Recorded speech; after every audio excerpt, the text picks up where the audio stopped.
حضور کے دست رحمت کا فیض نصیب فرمائے۔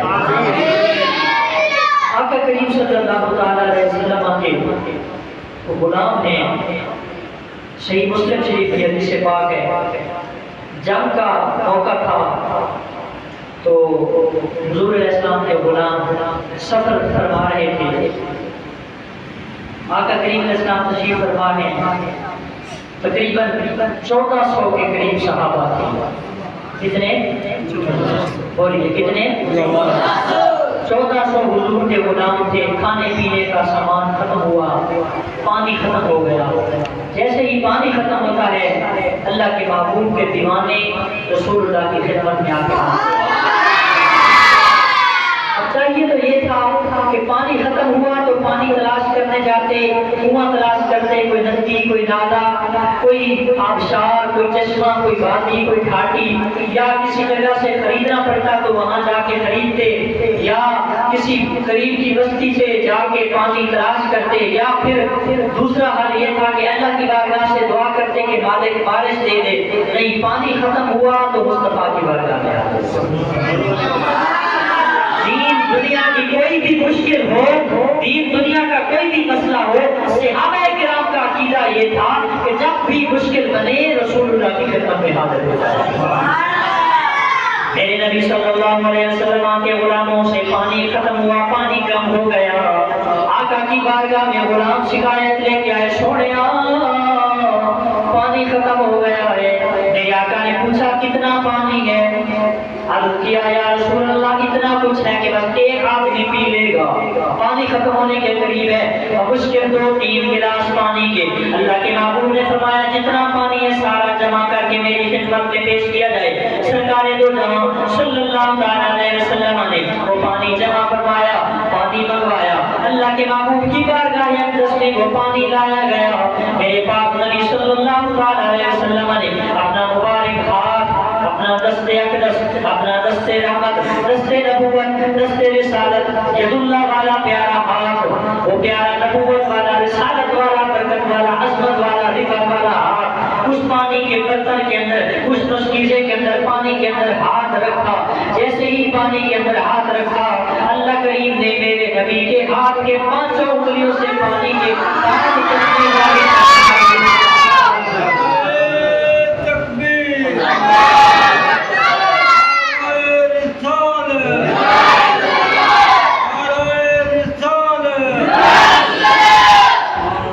فرمایا سرکار نے پانی لایا جائے۔ اللہ کے محبوب علیہ السلام کی بارگاہ میں پانی کا وہ برتن پیش کیا گیا۔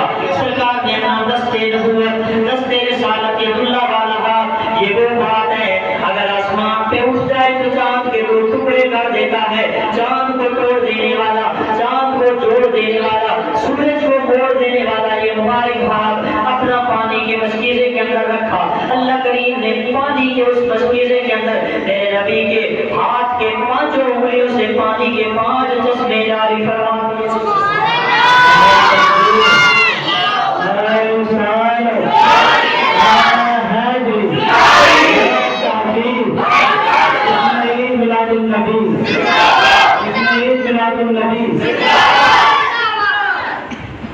جو حاجی پانی لاتے ہیں اس پانی کا کیا نام ہے؟ وہ کیسے نکلا تھا؟ حضرت اسماعیل علیہ السلام نے کیا کیا تھا؟ ایڑی ماری تھی۔ کہاں ماری تھی؟ زمین پہ۔ زمین سے پانی کے چشمے جاری کرنا بھی معجزہ ہے، بہت بڑا معجزہ ہے۔ سنگلاخ، پتھریلی، نوکیلی، سخت چٹانوں سے، عرب کی سخت ترین ریگستان یا پتھروں سے پانی کے چشمے جاری کرنا بھی بڑا معجزہ۔ حضرت موسیٰ علیہ السلام فانفجرت من اثنتا عشرۃ عینا، اپنا عصا، اپنا ڈنڈا مارا موسیٰ نے پتھر پر، پتھر سے اللہ نے پانی کے 12 چشمے جاری کیے، بڑا معجزہ ہے۔ لیکن پتھر سے پانی نکالنا بڑا معجزہ، زمین سے پانی نکالنا بڑا معجزہ، لیکن سارے معجزوں سے بڑا معجزہ اپنے ہاتھ کی انگلیوں سے پانی کے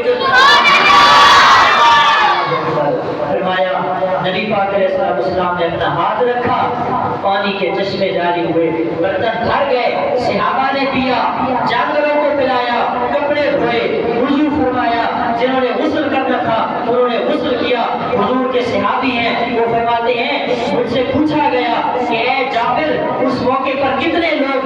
فرمایا حضور کے صحابی نے فرمایا کہ لو کنتا میت انفن لکفانا، فرماتے ہیں مجھے رب کعبہ کی قسم جس کے قبضہ قدرت میں میری جان ہے، اس موقع پہ ہم 1400 بندے تھے لیکن ہمیں یقین اتنا تھا کہ اگر اس موقع پہ 1,00,000 بندہ بھی ہوتا مصطفیٰ کے ہاتھ کا پانی کافی ہو جاتا۔ کیا سمجھو گے میرے نبی کی شان کو؟ ہمارے جیسے تھے، ہمارے جیسے تھے، ہم جیسے کھاتے تھے، پیتے تھے، سوتے تھے، جاگتے تھے۔ اسی لیے تو پھر مرزا جیسے لانتی نے نبوت کا دعویٰ کر لیا۔ اگر بدبخت لوگوں نے اپنے جیسا نہ کہا ہوتا تو کبھی مرزا جیسے لانتی کبھی دعویٰ نبوت نہ کرتے۔ ان لوگوں نے نبی کی شان کو گھٹایا، کم کیا، اس وجہ سے لوگوں نے کہا کہ دیکھو جی صحابہ نے یہ لکھا ہے کہ ہمارے جیسے کھاتے ہیں، پیتے ہیں، چلتے ہیں، پھرتے ہیں۔ ارے میرے نبی کی شان کو کیا سمجھو گے؟ میرے نبی کی شان تو یہ ہے اللہ چاہے تو میرے نبی کے ہاتھ سے پانی کے چشمے جاری کروا دیتا ہے، کے اشارے سے اللہ ٹوٹے ہوئے چاند کو جوڑ دیتا ہے، موڑ دیتا ہے، ڈوبے ہوئے سورج کو واپس پلٹا دیتا ہے۔ آئیے سنیے میرے نبی کی شان اور اس کے بعد میں اپنے گفتگو کو وائڈر کروں۔ حضرت سیدنا انس بن مالک رضی اللہ تعالیٰ عنہ حضور کے غلام ہے، صحابی ہے، یہ 10 سال حضور کی خدمت میں رہے اور 10 سال لگاتار میرے نبی کو حضور فرمایا کرتے ہیں۔ خدمت نصیب ہوئی 10 سال حضور کی نوکری، حضور کی چاکری، حضور کی خدمت میں 10 سال کا ایک لمبا عرصہ گزارا۔ سرکار دنیا سے تشریف لے گئے، آپ یہاں مہمان آئے، مہمانوں کے لیے کھانا بنایا، لوڈی سے کہا کہ کھانا لگاؤ، خادمہ سروینٹ لوڈیوں کا، کنیزوں کا، خادماؤں کا زمانہ تھا۔ لوڈی نے کھانا لگایا، دسترخوان بچھایا، مہمانوں کو بلایا، کھانا تناول فرمانے لگے تھے، کپڑا منگوایا کہ جس کپڑے کے ساتھ نا ہاتھ وغیرہ صاف کریں گے، جیسے آج کے زمانے میں ٹشو پیپر یوز ہوتا ہے تو اس زمانے میں سادہ دور تھا، کپڑا ہی یوز ہوتا، استعمال ہوتا تھا۔ انس بن مالک نے دیکھا کپڑے کے اندر ذرا گرد و غبار ہے، ڈسٹنگ ہے، کٹا مٹی جب تسی آتے ہو وہ لگا ہوا ہے۔ اب اس کپڑے کو ہم میلا نہیں کہہ سکتے، میلا ابن تیمیہ بڑا اسٹرکٹ آدمی، بڑا سخت آدمی ہے، یہ دوسرے مکتب فکر کا بہت بڑا امام ہے، مجدد ہے ان کا۔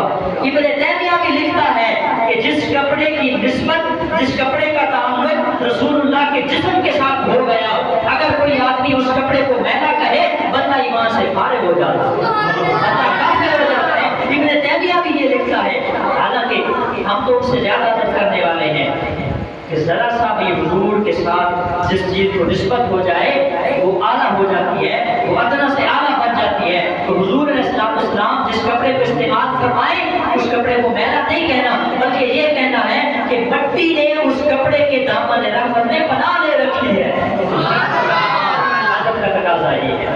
ابن تیمیہ دیگر بھی محدثین نے لکھا کہ حضور کے کپڑوں کو میلا کبھی نہیں کہہ سکتے، اگر کہیں گے بندہ فارغ، ایمان سے ختم، کافر ہو جائے گا۔ بہرحال میرے نبی کے غلاموں، میں اپنے گفتگو کو وائنڈ اپ کروں گا۔ حضرت انس بن مالک رضی اللہ تعالیٰ عنہ کے گھر میں مہمان آئے، کھانا لگایا، دسترخوان بچھایا، لوٹی سے کپڑا منگوایا، کپڑے کو دیکھا، کپڑے کے اندر گرد و غبار لگی ہوئی ہے، مٹی لگی ہوئی ہے۔ خادمہ کو حکم فرمایا، اے میری خادمہ تندور کے اندر آگ جلاؤ۔ تندور کے اندر لکڑیاں جلا کے آگ جلائی گئی۔ حضرت انس بن مالک رضی اللہ تعالیٰ عنہ نبی کے غلام، نبی کے صحابی نے ایک سٹک اٹھائی، ایک لکڑی اٹھائی، لوہے کی تار اٹھائی، اسٹیل کا ایک ٹکڑا اٹھایا، اس ٹکڑے کے ساتھ کپڑے کو لٹکایا، کپڑے کو لٹکا کے تندور کے اندر جھکایا، آگ کے اندر وہ دہکتی ہوئی آگ، وہ مچلتی ہوئی شوروں کے ساتھ لپکتی ہوئی آگ کے اندر کپڑے کو ڈالا۔ تھوڑی دیر کے بعد کپڑے کو باہر نکالا، جیسے ہی باہر نکالا کپڑا پہلے گرد و غبار والا تھا، مٹی والا تھا، ڈسٹنگ لگی ہوئی تھی۔ اب کپڑے کو جب تندور کے اندر جلایا، تندور کے اندر ڈالا، اب وہ مٹی تو جل گئی، اب وہ میل جو تھی، وہ گرد و غبار جو تھی وہ ختم ہو گئی، کپڑا باہر صاف شفاف ہو کے نکل آیا۔ کپڑا صاف شفاف، چمکیلا، اجلا، بہترین، جیسے نیا کپڑا کھلا ہوا ہو۔ میرے نبی کے غلاموں، حضرت انس بن مالک رضی اللہ تعالیٰ عنہ نے کپڑے کو باہر نکالا، لوہے کی تار کے ساتھ دسترخوان بچھایا، مہمانوں کے سامنے حکم فرمایا کہ کھانا کھاؤ، سب نے تناول فرمایا۔ مہمان